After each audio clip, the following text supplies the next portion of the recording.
Hello everybody and welcome to DC Fine Art. Today we're going to be doing a little bit of an experiment. Now I haven't done this before. I am new to gouache, so I did end up doing a video where I used gouache in a more loose fashion, and then I did gouache painting first time using it, doing more of a detailed type of painting. And this time I was gonna use gouache again. It was a good idea by one of my subscribers. She said, what about gouache? So I ended up thinking, okay, what can I do a little bit different with gouache? I used it loosely on one video, and then I used it with more detail in another video. So I thought about it and I had a great idea. How about I just use gouache and watercolor? So mix the two. So I decided in this video to go ahead and create a nice landscape theme. It's going to be of a cherry blossom tree. It's coming into spring, so we definitely want those nice spring colors and just makes you feel so refreshed. So that's what I went with in this video. I'm going to be working with watercolor, majority on the background of this painting, and then I'm going to start intermixing some of that gouache in there too. And toward the end with the cherry blossom tree, I'm going to be using a lot more of the gouache just to kind of see what kind of effects that I get and what kind of painting that I'm going to do. So this one here is going to be a really fun one for you guys. It will be a speed painting with me kind of going over some of the stuff that I did. So maybe some of the different, if I use gouache or if I use watercolor. But if you're looking for, and you're new to this channel and you're looking for like full-blown lessons on like doing like color pencil, charcoal, acrylic painting, soft pastel, or maybe even oil pastel. That was one of my newer ones, is the oil pastel. If you're looking into something like that and getting full lessons, I do have a Patreon, and the link is listed in the description below and also right here on the side of the screen. And on there, I went ahead and started to list off, or at least put some videos on there underneath each medium that would be a free video in case you're interested in learning and you want to see if those videos or my lessons are going to be right for you, because it could be not right for you. So if you want to give it a try just to see if it's something that you'd be interested in, I do have those videos posted, one underneath each medium. Now, if you do not see a video posted for free underneath that medium that you're wanting to kind of check out to see if that's something you're interested in joining the Patreon, or at least underneath my Patreons, then it will be coming soon. So there's just not one yet, but there might be one coming here soon. That's what my main goal is. I got a couple of them on there, so it is growing.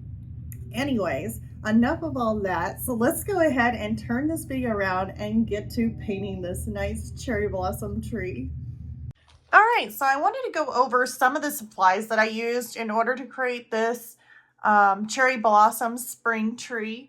And I used the Fredrix mixed media canvas board. Now this is an artist series.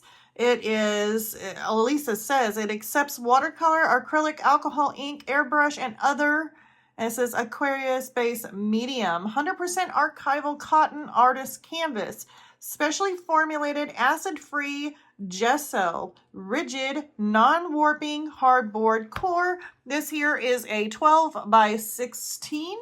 And as you can see on the back, this one here I haven't used yet, but we are going to be using it for the painting. This here is, of course, it says Fredrix on the back. And mixed media canvas board. So we are going to use this for our watercolor. So that is going to be the board that I'm using. Now I decided to pick out some of these watercolors that I'm going to be using for this piece. I'm kind of got a mixture going on, so I'm kind of using whatever watercolors that I do have available for me to use. I wanted to use my tubes, my little tube sets of watercolor. So I picked up some of my Daniel Smith watercolors, such as this is I don't even know how to say it, Quana Drone Magenta. Good luck on the words for me. I'm definitely butchering them. And then the same kind of word, Quadracadone Rose. Sorry about my pronunciation of reading these. Nickel Azo Yellow. Okay. And then I'm using Let's see here, we got undersea green. That was the easy one. Some moon glow, lunar blue, and then I picked out some of these watercolors. Those were my Daniel Smith sets. You don't have to use any of the exact colors. I just basically did a color chart of them and just kind of picked out some colors that I would like to use.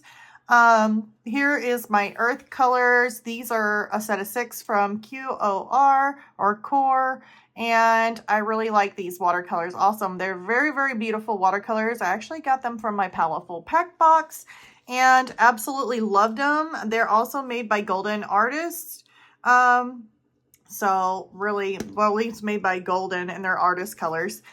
So there is that. And I used out of those, I used my Naples yellow, I used indigo, and I used some of the sap green.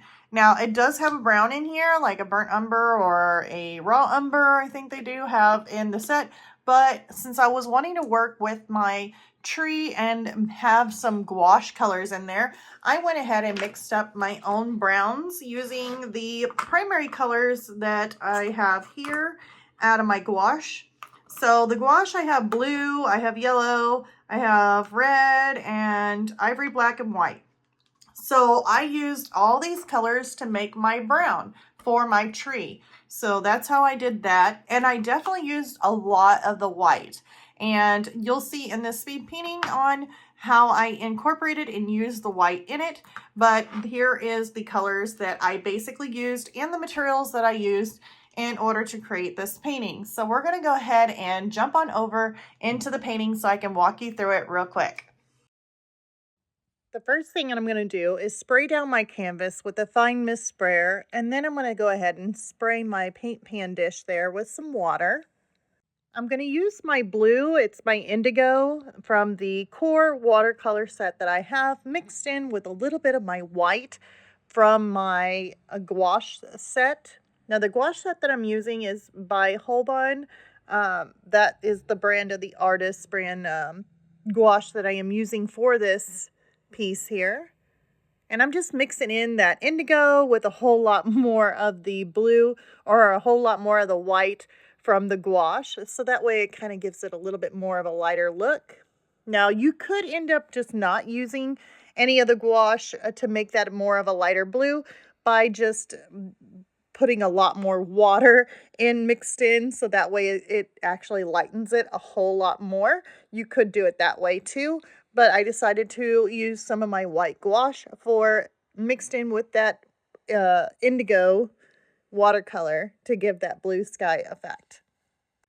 Now the trees in the background, I used the same type of indigo. I just didn't put as much of the water mixed in to make that. And so now here I am going through with some of my watercolor, and this here is from the Daniel Smith, the undersea green is what I used, and I darkened it in some of the areas using some of that indigo blue, and I incorporated some of those two colors to make it a little bit darker of a green instead of so light. So that's how I made the tones of green there, is just by mixing in some of that indigo in with my green. Now, after I do that, I'm going to let that dry, and then I'm going to end up moving on to some of the water that's in the background too, because I had some water, like a lake that's built in, or not built in, but it's like right there behind the tree. So I'm going to go ahead and move on over and do that. Now I'm working with the same colors that I did for the sky, using that indigo and the white mixture. But it's very light on the white, on the gouache, and it's just a lot more water added in this. There's just a lot of it, so that way it would be a little bit more lighter. And then I'm coming in with more of that indigo, and it's a lot like just straight the indigo out of the Core set there for the watercolor, and just coming through and making that darker. So here I'm just kind of smoothing out some of that light blue that's in there. And with that gouache mixed in, I noticed that it really does blend really super nicely. So I was able to just kind of streak across it just to kind of make it more softer looking on the edges. Now here I am taking some of that yellow, and that yellow that I'm using is the from the Daniel Smith set. It's the Nickel Azio yellow, and then I'm mixing it in with some other yellows that I had in the set, and I'm just making yellow and some of the greens just to make it more brighter trees in the background there. Then coming through, adding in some more of my sap green in front for more of these trees that are a little bit more closer up toward the bank here. And they're like little shorter trees, and there's some trees in there, some bushes. And in the reference photo, you can see that there's like housing division, I guess, back there or something, some sort of houses that are in the background. And I didn't want to add no houses in this scene. I didn't really want that. So what I did was just make the trees and just kind of carried that on through all the way across. So that way there was no houses, and instead it was just nothing but trees and then the bank right close to the lake here.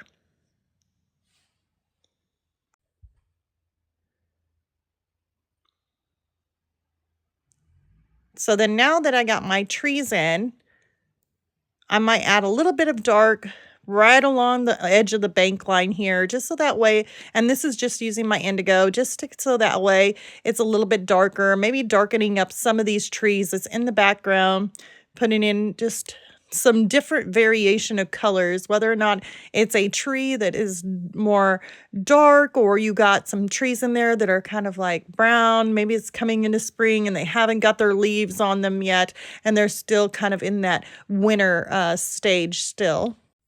Okay, so I'm starting out painting my tree. Now I'm going to be using, the majority of this is going to be gouache.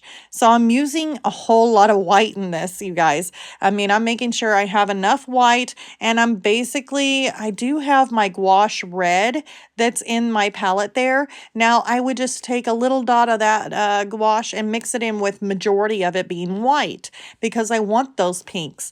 I also have a couple watercolors in there, like my magentas, and those colors there are so that way I can tone my white gouache. And if I don't have the right colors to be able to tone it the way I want it, then it's much easier just to grab my watercolors and mix it in my white gouache, and that way it'll tone the color that I'm wanting for all these leaves. Now I'm wanting a lot of pinks, I'm wanting a lot of magentas. Heck, even if I get a little bit of a purple tone, I can add that in the center of the tree, because that's where it's going to have more of the shadow, more of the darker colors, is going to be where it's filled in a lot more with the leaves and the petals and the limbs. So that's what I'm doing here, and I'm just making dots, basically. Just all these random little dots kind of coming up and over where I would want limbs at, and just kind of giving my tree shape. Now, I'm just adding in a lot of these different colors in there, and then I'll come back through, and then I'll end up adding some highlights to them too, like a little bit lighter of a pink and white mixture. Now, the reason why I wanted to use this gouache just to kind of see how it acts is because you see these mountains and these green trees. Well, I have them back behind this tree, and I wanted to make sure that I'm using more of an opaque kind of paint. And so that way I can go on top of my green trees and my blue mountain, hills in the background. And I wanted my paints to be able to cover up that. I wouldn't want to use like a watercolor or something that's a little bit more transparent to go on top of it and end up like doesn't end up being like more opaque, and you can see the greens popping through the trees or intermixing with them. So I wanted to make sure I had something a little bit more opaque that I could go on top of my watercolors with. And that's exactly what happened here. I was able to work these limbs, work these petals and these trees on top of all this. Even my blue on my water, I was able to go on top and just add in my little dots for my flowers on my tree, and it went right on top of it very, very nicely. So here I am just kind of mixing up some more colors, using my whites, using more of a purpley type of tone like from my watercolors, so that way I can tone down or tone my white gouache the color that I'm wanting, and it still be opaque. So I made this purple color, and that way it's more of a magenta, like a purpley kind of pinkish color, more purple though, and went in the center of this tree, just adding in some more darks, more shadows. and kind of building up some different tones inside here. So after I did that, I went back in and remixed up my colors, as you can see, and I wanted to come in with some more light tones, like some of the white, and just add in even a brighter highlight to all of this. So I took my white gouache, just my white gouache alone, and started adding in a lot of little dots here to all the edges that I wanted some more highlights built into this. Now this definitely makes a difference when you add in the white on top. It really makes the whole painting pop. So adding in a little bit more there, adding some whites in the center here. Just anywhere where I can see where it's going to be sticking out, like these limbs, and adding the whites to it very last. Now my grass here on the bottom is also not done. I still have to add in a little bit more texture to that grass up front, the closer it gets to the camera. And then I'm going to have to work on the tree trunk and tree limbs itself. So here he is. I am adding in my brown. So I took all my gouache and I added in all those colors, mixed them up, and then made more of a brown, added a little bit yellow to another set. Well, basically taking that color, adding a little bit more of a yellow tone to give it more of a different color tone of brown. It's more of a yellow, make it more lighter. And so I'm coming through and I'm just going to go ahead and start my layering process. I'm going to put in some of my limbs here with this darker brown and even some black in there too, some black gouache mixed in. So that way it's a little bit more of a darker brown. Adding in some of these little tree limbs in here. Adding in some shadows to my tree trunk. But I'll have to come on top of it. I'm going to have to make it a little bit lighter, just adding more different tones in that tree trunk to make it look a little bit more realistic. So I'm mixing up some different colors, even some reddish tones. Now I'm going to end up letting that dry once I get the edges in and add a little bit more of a lighter color to it. That way it's got a little bit of a light tone to it. Coming through here, I'm going to darken up my grass and make it a little bit more textured. So right now I'm just kind of adding in some of these darker shades in here.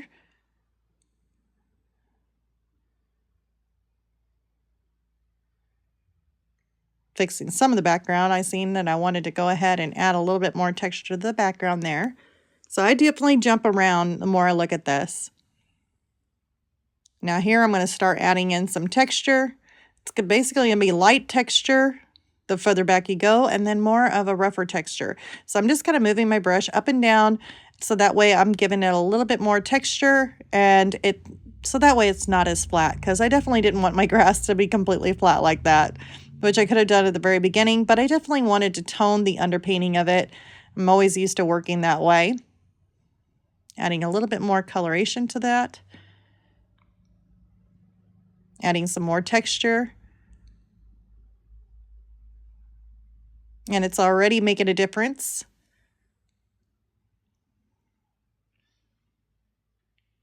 So after I get through the texture, then I'm going to add some long strands of grass in here. And this definitely helps bring more of an inside look. It gives it more feel to it with having these longer strands of grass and being that more darker blue to make you feel like you're actually being lured into this painting.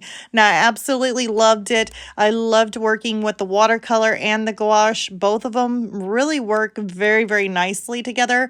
And to have that opaqueness that I get from gouache to be able to go on top of my watercolor was absolutely a blast to work with. Well, I hope you guys loved this video, or at least like this video. You can give it a like, or if you haven't subscribed, you can subscribe, and I will see you all on the next video. Bye, you guys.